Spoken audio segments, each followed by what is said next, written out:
The great chamber of the Galactic Council had never been so full. Representatives from over 3,000 species filled the massive circular hall. Their bodies came in every shape and size. Some floated in anti-gravity bubbles. Others breathed through special masks that gave them the right gases.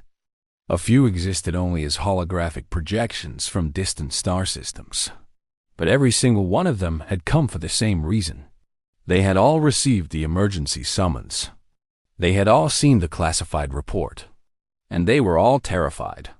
High Counselor Vexen stood at the central podium. His long blue tentacles trembled as he activated the main display screen. The image that appeared showed a small blue and green planet. It looked peaceful from space. It looked almost beautiful. But every being in that chamber knew what that planet really was. "Fellow council members," Vexen began, his voice translator converting his clicks and whistles into universal speech. "I have called this emergency session because our worst fears have been confirmed. The planet designated Sol 3, located in the outer arm of this galaxy, has produced intelligent life. Not just intelligent life, spacefaring life. They call themselves humans. And they are coming." A wave of panic spread through the chamber. Delegates shouted and screamed. Some collapsed in their seats. Others tried to flee toward the exits. The security drones had to activate calming fields to restore order.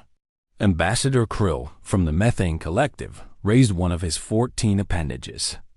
"High Counselor, there must be some mistake. Sol 3 is a Class 12 Deathworld. Nothing can survive there. Our surveys clearly showed this." Vexen nodded slowly.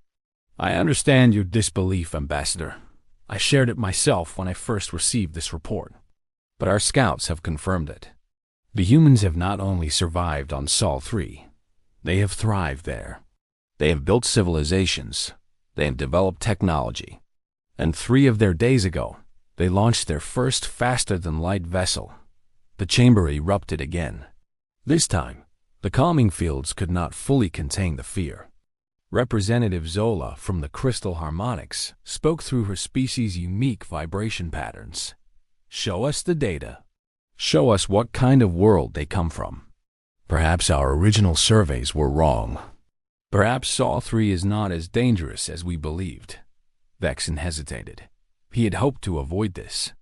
But the Council deserved to know the truth. He activated the detailed planetary data, and the main screen filled with information about Earth. Sol 3 has a surface gravity of 9.8 meters per second squared. Vexen read aloud. "This is nearly double the galactic standard for habitable worlds." Gasps echoed through the chamber.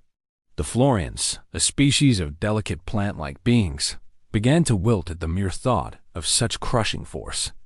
"The planet's atmosphere contains 21% free oxygen," Vexen continued. "This highly reactive gas would poison most known life forms within minutes." "Impossible," someone shouted from the upper galleries. "Oxygen destroys organic tissue. How could anything breathe it?" "The humans do not just breathe it," Vexen replied grimly. "They require it to survive. They die without it." He moved to the next data point. Sol 3 has a liquid water ocean covering 70% of its surface. This water is saline and highly corrosive. The remaining land surface experiences extreme temperature variations, ranging from -89 degrees to +57 degrees on their standard scale. Elder Morvax of the Thermal Council stood up slowly. His ancient body, adapted to the constant warmth of his homeworld, shook with disbelief. No biological organism could adapt to such a temperature range. The cellular damage alone would be catastrophic. "The humans not only adapt to these temperatures," Vexen said, "they actively seek them out. They have settlements in the coldest regions of their world. They have cities in the hottest deserts. They seem to view extreme environments as challenges to overcome rather than dangers to avoid." The data continued to scroll across the screen. Each new piece of information was more disturbing than the last. Sol 3 is geologically active. The planet's surface is divided into moving plates that create earthquakes, volcanic eruptions, and tsunamis. These events kill thousands of humans every cycle. Yet they continue to build their cities near fault lines and active volcanoes. Why? Asked the collective voice of the hive mind delegation. Why would any intelligent species willingly court death in this manner? Vexen had no answer. He simply moved on. The planet has a single large moon that creates powerful tidal forces. Sol 3 also orbits its star at a distance that allows massive storm in its atmosphere. These storms, which the humans call hurricanes, typhoons, and tornadoes, can destroy entire settlements in hours. And yet the humans rebuild. Every time. They always rebuild. The screen now showed images captured by long-range observation drones. The council members watched in horror as footage played of humans walking casually through their world. One clip showed a human running across an open field while lightning struck the ground nearby. Another showed humans swimming in the corrosive ocean water, apparently for recreation. A third clip depicted humans climbing the sides of massive rock formations with no safety equipment. These images were taken over several of their years, Vexen explained. Our observers initially believed they were witnessing some form of mass suicide ritual. We now understand that this is simply how humans live. They seem to be completely unaware that their behavior should be fatal. Ambassador Krill spoke again, his voice now much quieter. What about the other life forms on Sol 3? Surely the humans are the only species dangerous enough to survive there. Vexen almost laughed at this question. Almost. Sol 3 is home to millions of different species. Many of them are far more physically dangerous than the humans themselves. There are large predators with razor-sharp teeth and claws. There are venomous creatures whose single bite can kill a human within minutes. There are microscopic organisms, which the humans call bacteria and viruses, that invade their bodies and try to destroy them from within. The screen showed images of Earth's wildlife. Lions, sharks, crocodiles, spiders, snakes. Each image drew fresh cries of terror from the assembled delegates. The humans have not only survived alongside these creatures, Vexen said. They have domesticated some of them. They keep predators in their homes as companions. They call them pets. A delegate from the Peaceful Collective fainted at this news. Medical drones rushed to assist. But perhaps the most disturbing aspect of human biology, Vexen continued, is their ability to heal.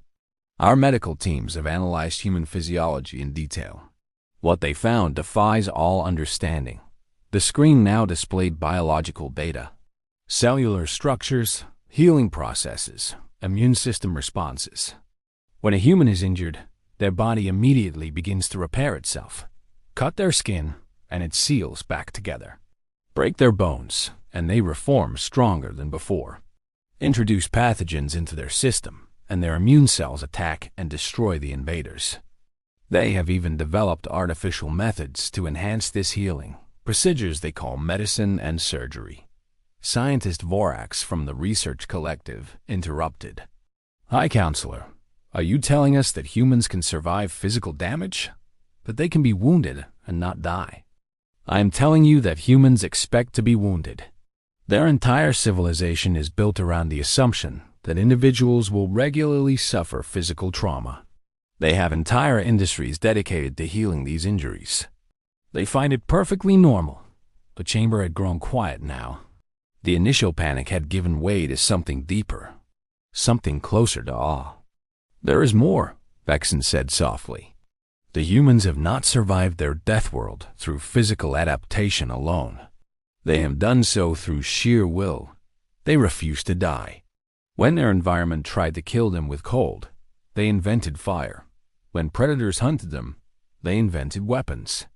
When disease struck them down, they invented medicine. When their own bodies failed them, they invented machines to replace their broken parts. He paused to let this sink in. In the span of just 10,000 cycles, they went from primitive cave dwellers to spacefaring civilization. They split the atom. They walked on their own moon. They sent machines to explore their entire star system. And now they have discovered faster-than-light travel.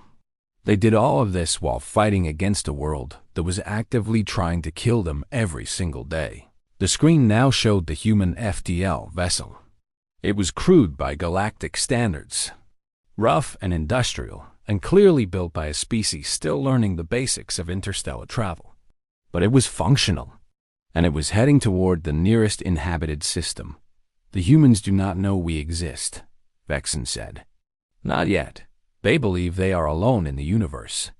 They have spent centuries wondering if other intelligent life exists. They have been searching for us, and soon they will find us. Grand Arbiter Yes, the oldest member of the council, finally spoke. Her crystalline form pulsed with ancient light.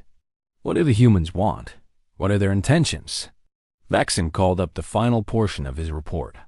It showed intercepted human communications.